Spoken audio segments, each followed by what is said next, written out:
So this weekend we have Hex 28 going down, and I'm just going to give my predictions for this card. I'm generally, and it might speak to just how much I'm in love with the regional scene now, but I'm actually more excited for this Hex card than the UFC this weekend. I know that's fucking crazy to say. Might think like maybe it might seem like I'm not being serious here, but I generally am more excited for this Hex card. So it's gotten to that point with my Australian MMA fandom, I guess. But anyway, let's get into the fights. So the Tapology page, like always, is inaccurate. So instead of Zach Gregson fighting Marco Orlovic, it's actually Troy Fumo that is stepping in. Troy, sorry. And I'm going to take Troy Fumo here. His opponent, Marco Orlovic, hasn't fought for so many years. I think he hasn't fought since 2016. And Fumo's been very active on the regional scene, like as an amateur. He fought in the IMAFs, and on top of that, he did lose his pro debut. But I like that he's been a lot more active. Activity, especially at flyweight, is a big thing, and I think he'll get this one done. I haven't actually watched any footage on his opponent, but I'm going to go with Troy Fumo just because from activity in the regional scene, especially activity is like a real big thing. Like this isn't the UFC or a major promotion where you're always going to be elite.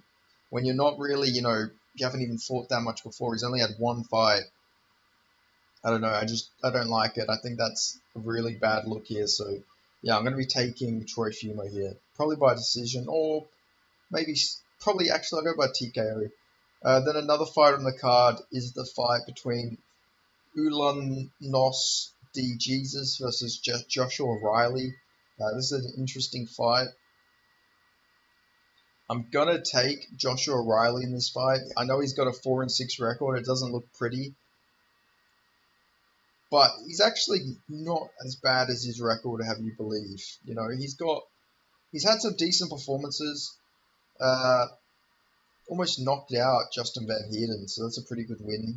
Not win, but moral victory. Like he actually had Justin Van Heerden really rocked in their fight, dropped him as well, I believe. So he's got some power, and yeah, this is a weird fight. This is a weird fight to have on it. The Brazilian fighter D Jesus or D who's Jesus is probably does more. Is probably how it's pronounced. It's weird because he's Brazilian, fights out of Malaysia. Very random fight that Hex have put together here. But I am going to take Joshua Riley. I reckon he'll get this one done. But yeah, I don't expect either of these guys to really go this far. I know it might be a bit shocking, but yeah, these two aren't on my prospects radars by any means. D Jesus is like 33 years old. I'm not sure how old Riley is, but I am going to take Riley here. And then moving on the card, we have a welterweight fight between Max Kelly and Jack Lyons. Now this is an interesting one because Jack Lyons, pretty sure was a lightweight, but I believe he's moving up to welterweight or 165. It's 165, so I don't think this is like a permanent thing for him or anything. But he went to a split decision with Abdallah Baeda. That is pretty decent because Abdallah Baeda is a really good fighter, and Jack Lyons' cardio would have to be really improved because I don't know if you're from Australia, you might have seen him on the news like doing all these marathons and stuff like that, like real that big deal. Like I think he did like some. Don't quote me on this. I think it was like a 60-day marathon or something like that. Like he was just running marathons every day. Like his cardio is going to be really fucking top notch. Look at Paul Felder. He didn't go to a gym and train for like months, and then came in and had top tier cardio against Rafael dos Anjos. So that could be the same sort of thing here. Maybe Lyons was also training at the same time, but I do expect him to get this one done. He's still a really good prospect. Losing to Abdallah Baeda, who is like a monster, is not like bad at all. And yeah, he's got decent boxing. I think he was a boxing champion. So yeah, I have him beating Max Kelly in this fight. This is a fight I'm pretty looking forward to. And Jack Lyons gets this one done. I still think he's like someone to keep your eye out potentially in the future. If he wins, he'll be 4-1. Only lost to Baeda, not a bad loss at all. Then moving on. up on the card. It's really hard because I'm probably going to miss a fight, I feel like, but still. They have Michael Barber versus Sabakundo Mumbo on this card, but that fight's not happening. Barber pulled out, and I don't think there is a replacement for Kakembo, unfortunately. So I'm going to go on with the next fight, which is Michael Tapu versus Khan Husmek. This one's an interesting one. I'm going to be taking Khan Husmek. He got ran through his last fight, but that was against Harry Webb, and I'll get to Harry Webb soon. He's also fighting on this card. But Khan Husmek, 7-1 as an amateur, has a really extended amateur career, won some welterweight titles. That was his first fight at lightweight as well against Harry Webb. But he's actually a decent fighter. I know, he didn't really it wasn't very competitive with him and Harry Webb, but I think that just speaks to more how good Harry Webb is, not anything about Khan Husmek's level. I think Khan Husmek's actually a very good fighter. And I think he'll win this fight. I think he will get this one done. He's a good grappler. I can see him grinding his way out of here, maybe getting a submission. He's also decent on the feet. I think he was a kickboxing champion as well, so he's very well rounded. I think he's going to have a lot more success here. Hopefully, he's not too jittery after that last performance, because that would have definitely made him doubt himself a bit in there. But he's still a very good fighter, and I expect him to get this one done against Tapu, who he's 0-2 as a pro. He's lost a few amateur fights as well. He lost to Peter Templar, lost to Sam Morales. Peter Templar's not bad, though. He did beat Lachlan Stitt, who is a very good prospect. So, that's not a bad loss at all. But then, he lost to Trevor Sinclair, lost to Jamie Sprawn. I expect Khan Husmek to get this one done. And I feel like this is sort of a bounce back sort of fight for him. So yeah, I got Khan Husmek getting this one done. And I think it should be a really good performance here. And then speaking of the man I mentioned before, we have Nam Stevens versus Harry Webb. Now this one's a really good fight. I'm really looking forward to this fight. Nam Stevens has fought all the fucking killers that are coming up at lightweight. If you go look at his record, Tom Nolan, one of his losses. Quillan Sauerkind, one of his losses, both of them absolute monsters. Kobe Porter, not as good as those two. I would say he's still decent, but he's not as good as those two fighters by any means. And I think Harry Webb is a level above Kobe Porter. I could be wrong on that, who knows? But I'm very confident here that Harry Webb gets this one done. Nam Stevens very tough, but like I say, KO'd by Tom Nolan, TKO'd by Quillan Sauerkind. He's taken a lot of damage. Even in his fight against Kobe Porter, he took a lot of shots. He's a tough guy, but taking so much damage. And I think, honestly, Harry Webb, man, this guy, I could talk so much about how good this guy is. This guy is fucking 9-0 as an amateur and a pro. He's beaten decent competition as well. He didn't can feed his way up either. He was actually fighting guys with positive records. Obviously fought some guys with losing records, but all positive. I know you're going to see his pros, people he beat as pros, and say, well, he's only he beat 2 0-0 opponents, but they have very extended amateur careers. I think the guy he fought in his professional debut. Sorry, his name is just left. Oliver Schmid, that's who I was thinking of. Oliver Schmid has a very good amateur background. He's 8-3 as an amateur, and 2 of his losses were by split decision that arguably could have gone to him. So that's not really bad when you look at it. By any means, not bad at all. So Oliver Schmid actually a legit fighter.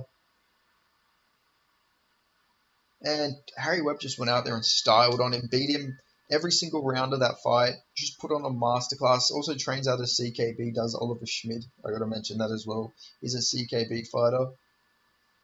He had a lot of hype behind him, especially by the commentators, but Harry Webb just went and ran through him, beat him everywhere.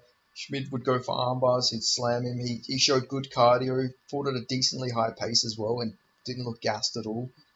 And then in his next fight, just ran through Khan Husmek, who was, like I mentioned before, 7-1 as an amateur, a very good fighter. And for Harry Webb to just completely run through him is generally very impressive. And I think he's going to KO Nam Stevens here. Nam Stevens probably, I'd imagine, is going to come out with a grappling heavy game plan, but Harry Webb's got very good jiu-jitsu. and I could see him timing like a knee maybe, or just like sort of beating on Nam Stevens. I do expect Harry Webb to get this one done in the first round, and he is the fighter on this card I'm the most excited for. Like as a prospect, I generally think he's good. I hope I haven't jinxed him here. I generally think this guy could, go and do really good things in the UFC, especially if he gets some more experience built up. He'll be 3-0 here, gets a few more wins than the Australian lightweight division, especially Australian UFC fighters in the lightweight division. Like could generally be like a really like renaissance era for the lightweights in the UFC from Australia. But we'll have to see. Nam Stevens still a very tough test. Has fought the best at lightweight, especially up and coming. So this is he's a tough guy. Like he is a fucking tough bastard. Is Nam Stevens, but as a win over Fahud Kalabata, who's like now 7-2 as an amateur. His 2 losses only been to Nam Stevens, so that's a decent win there. But yeah, like I said, I'm going to go with Harry Webb. And then moving on up on the card, we have Emrihan Hakamugli versus Michael Manu. This one's an interesting one. Emrihan was 3-0 when he was booked against Colby Thickness, but now he is 3-1. I mean, no, he was 2-0 when he was booked against Emrihan, and then he went to 3-1 his next fight. Now, how does that happen exactly? Well, he actually hid that first loss off his record. Yeah, that's right. He actually hid that he went and had a fight in Germany. He made a whole new tapology. Apparently there was some other Ebrihan who fought out of Germany, but no, that was the same bloke. They actually ended up changing his tapology record. So yeah, the guy sort of lied about his record because he got absolutely flatline KO'd in his debut. So the whole time he was built up as this undefeated prospect, he had actually already suffered a flatline KO loss in Germany.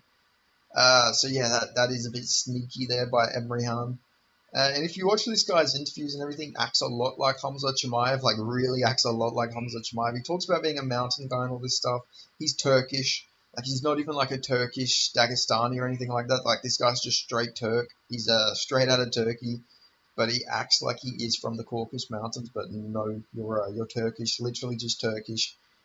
He's called the Ottoman mutant. He's not called the Dagestani mutant. He's 100% Turkish. It's very odd that he does act that way because I've never met a Turkish person who acts Dagestani. But he did train with some Dagestanis, of course. Trained with Islam Makhachev and some of that team and everything. But I think he is a bit overhyped, if I'm being honest. I think he will win this fight here against Michael Manu. Michael Manu was getting taken down a lot by Shane Parker.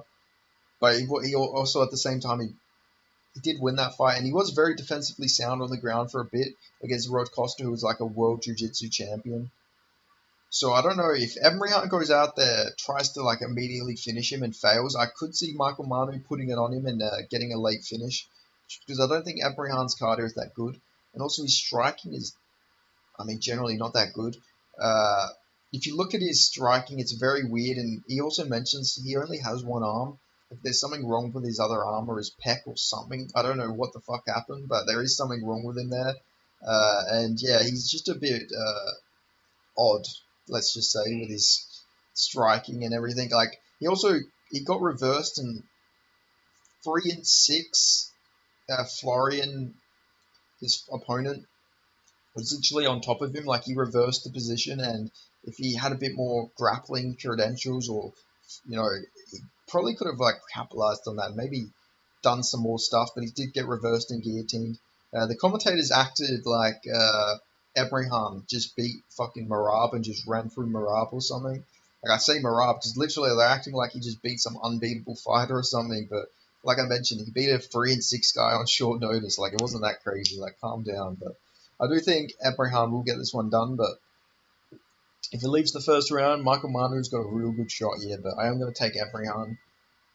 I just think if you're getting taken down by Shane Parker that much, if Abraham gets you down, I think he can actually utilize some stuff. He's not like I say, I think he is a bit overhyped, but I can see him, getting some stuff done here.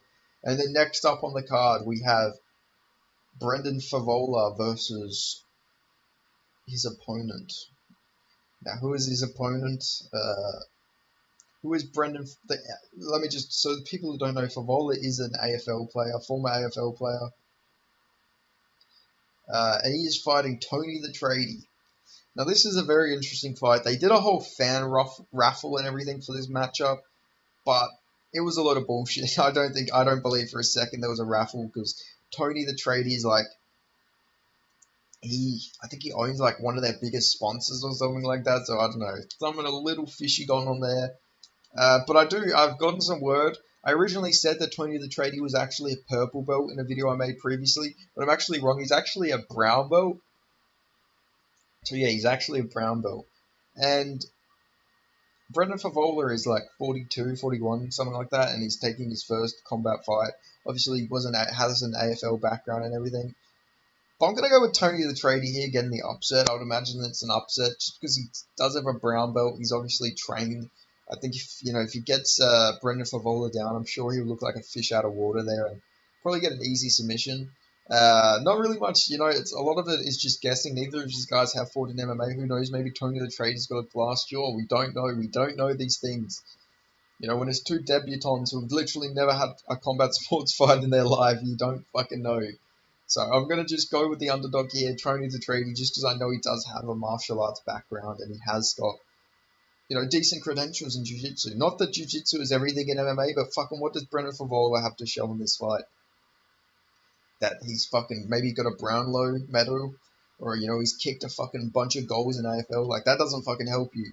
He doesn't have a rugby background. He just has an AFL background. So, yeah, I'm going to take Tony the Tradie here to get the upset. And then moving on up the card, we have the co-main event. Disappointed that Cody Haddon didn't get to make this fight, because I think Cody Haddon is probably one of the next fighters who will be in the UFC eventually. Cody Haddon, a very good prospect. He just needs one more or two more wins, and I think he is on that UFC radar, but the guy's just fucking unlucky. That's like the best way I can put it. The guy's just very fucking unlucky. He just keeps getting fucked over and fucked over, but yeah, I think eventually he'll get like that fight and he'll get in the UFC, but he's just had some bad luck. But anyway, so the new matchup is now Sean Gaethje, Gauchi versus Paul Loga, and I'm going to be taking Sean Gauchi here.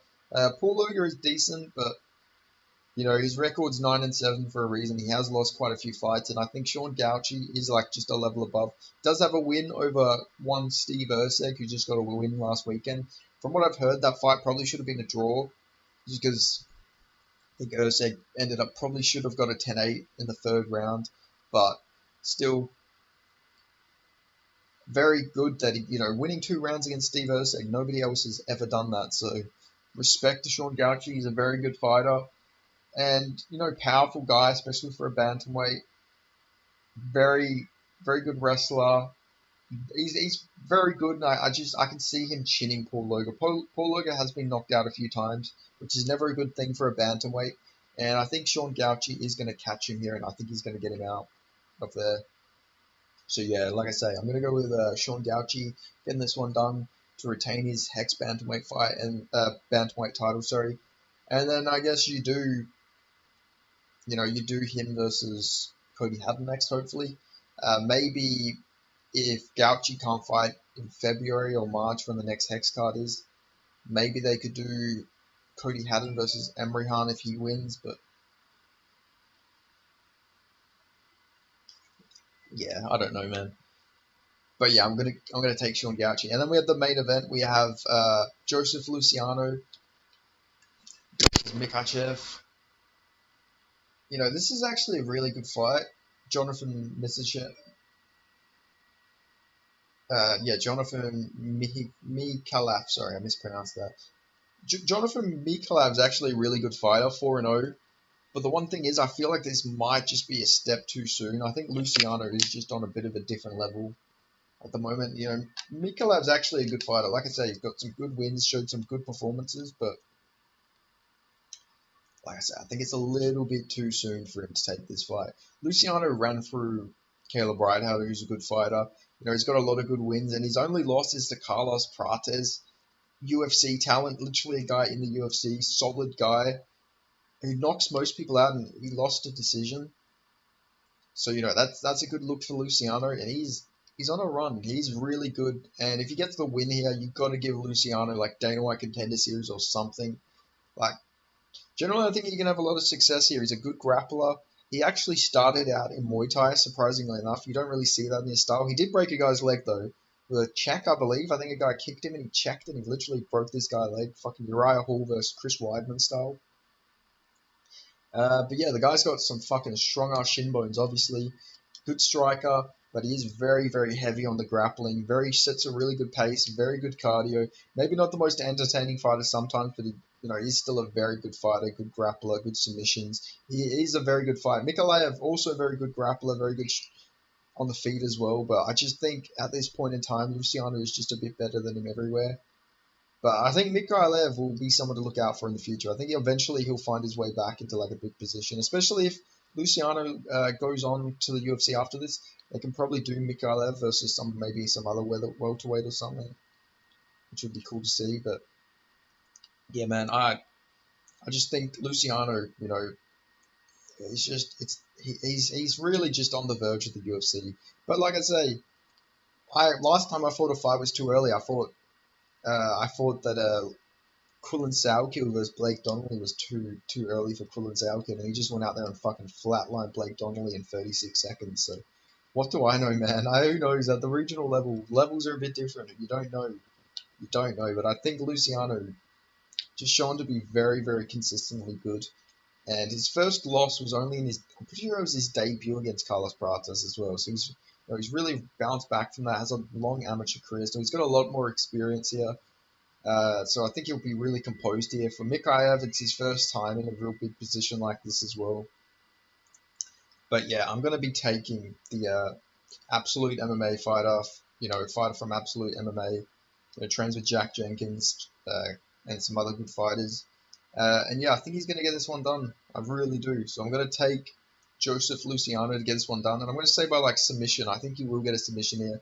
Like I say, Mikhailov's good, but I think like I could be wrong here, but I just think Luciano is just a bit of a different level at the moment. But Mikhailov shouldn't, if he loses, he should still keep going and everything. He shouldn't look his head and shake his head in shame, because Luciano is a really good fighter and is on the cusp of the UFC.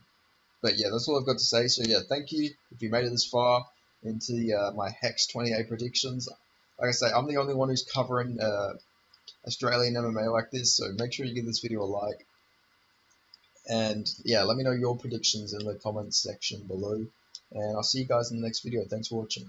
Cheers. Peace.